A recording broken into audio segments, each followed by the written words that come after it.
What up, One Piece fans? You're now in tune to another session of Ponder and Win.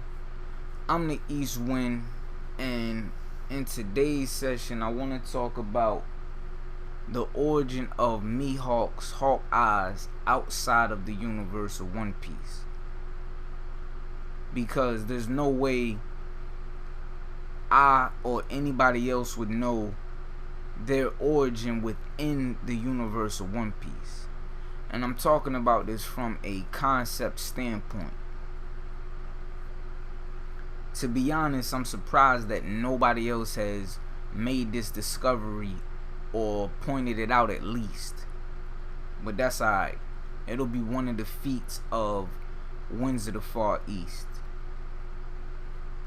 So with that being said, let's jump into this. Oda got the concept of Mihawk's eyes from Watsuki's Rurouni Kenshin, from the character Kenshin Himura's dual personality, the Batosai.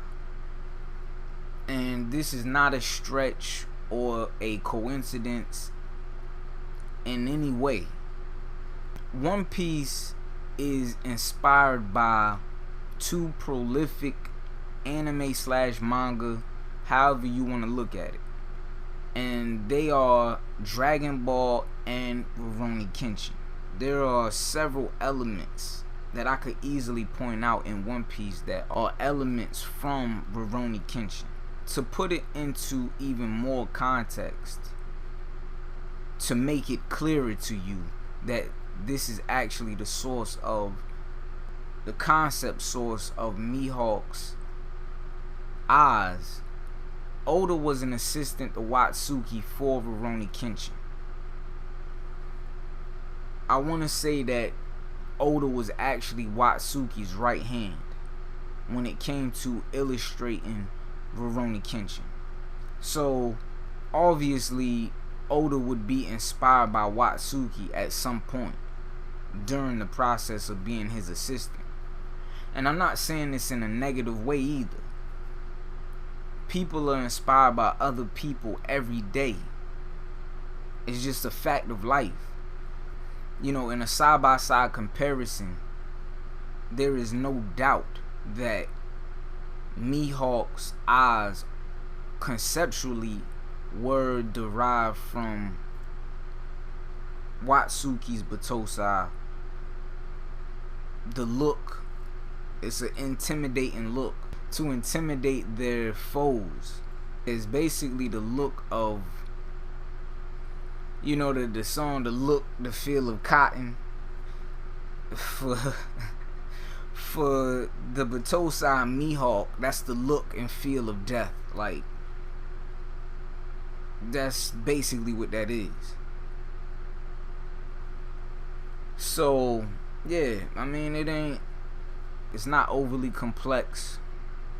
It's just straightforward, you know. So it is what it is, man.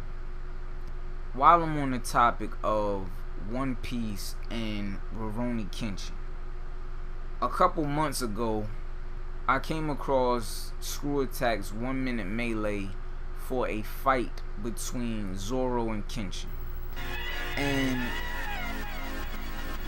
I only talk about things of that nature if they are super flawed. And that 1 minute melee is super flawed. You can argue that most of their 1 minute melees are flawed, or were flawed. You know, they changed it to DBX, Death Battle Extra, or whatever, Death Battle Extreme, or whatever it's supposed to be. But the simple fact of the matter is that they never adhered to any of their rules they set forth. Even though 1 minute melee quote has no rules, I'm talking about the guidelines before every 1 minute melee, which is there is no research. And in that particular 1 minute melee, there's no way there wasn't any research. There's research there, and I'll break that all down when I talk about it in the Ponder and Win session for that fight, because it has to be put in perspective. And I'm a fan of both. I've seen both. I've seen Rurouni Kenshin to completion, and I'm current on One Piece. So I have no choice but to address it.